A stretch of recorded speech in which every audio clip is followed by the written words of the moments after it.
Hi guys, welcome to my mini vlog. Today may pupuntahan kami. Let's go! This is our last night, but it's late, and I'm trying not to sleep, 'cause I know when I wake, I will have to slip away. And when the daylight comes, I'll have to go, but tonight I'm gonna hold you so close, 'cause in the daylight we'll be on our own, but tonight I need to hold you so close. Ooh, oh, ooh, oh. I'm walking down this road of mine, this road that I call home. So am I wrong for thinking that we could be? Huminto nga muna kami dito ng saglit kasi mapagas kami ng aming mga motor. Baka kasi maubusan kami ng gas dahil medyo malayo-layo yung pupuntahan namin. Doon kasi sa dadaanan namin wala kaming makikita na station ng gasolina. Pinapuno nga namin yung mga tangke ng aming mga dalang motor para hindi na kami mamroblema kung saan kami bibili doon ng gasolina. Yung mga kasama ko pala dito, yung dalawa kong ante. Shout out sa iyo, Sofia Nolas and Darren Ray. Thank you so much sa support nyo sa akin. Kaya let's go, ipagpatuloy na natin yung paglalakbay. Paglalakbay! Tumakas na tayo, takasan na natin ang mundo, magtago papalayo sa mas tahimik at payapang mundo. Finally, we're here. Uy, English yun. Huwag kang ano. Yan pala yung pupuntahan natin ng barangay.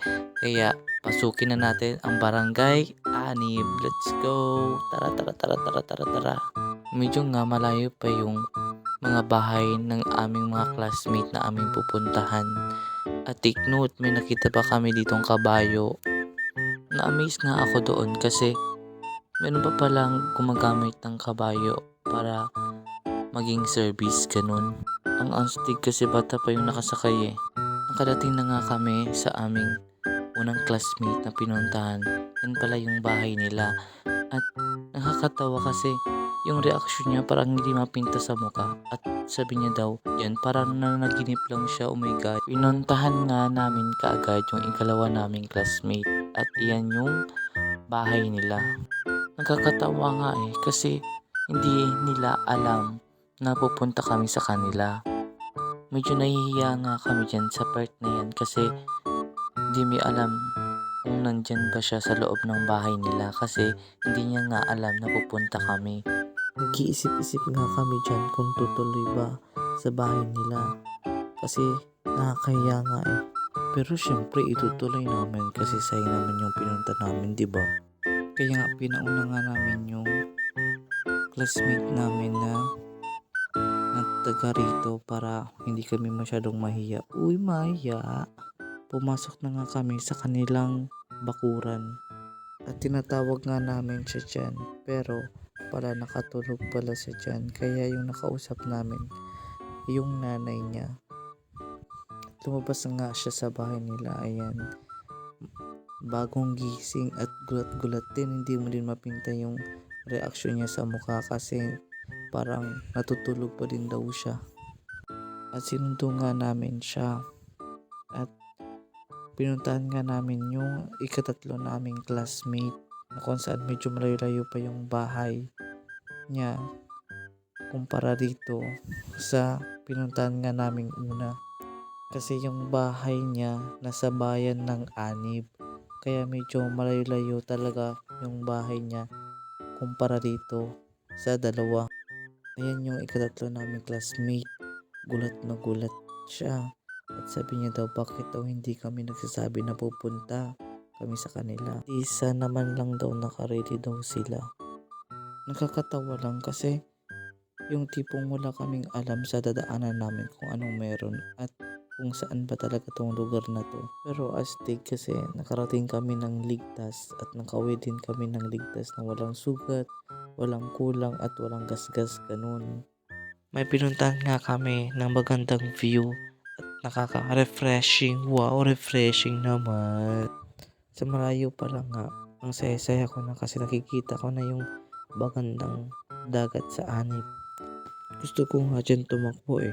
Kaso naisip ko, ay, nag-video pala ako. Magugulo yung video ko. Uy, inisip pa talaga yun. Pero hindi, ang ganda nga talaga dito, promise. Legit na legit. Kasi isa daw to sa palaging pinupuntahan ng mga tao dito sa Anib.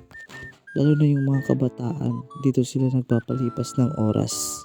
Ang saya nga dito at ang ganda talaga. Pero mas maganda yung kasama mo yung buong tropa mo. At may mga dala kayong drinks at kanya-kanyang mga pagkain at nagkukwento-kwentuhan kung ano-ano patungkol sa school, sa love, sa sarili, ganun. Ang ganda talaga, promise. Sulit na sulit yung pagpunta namin dito. Nakakawalang pagod eh. Siyempre, hindi mawala ang pa-cute-cute ni Idol. At hindi naman talaga cute. Uy, wag kang ano. Grabe naman to sa sarili. Hindi nga, pero ang cute-cute talaga oh.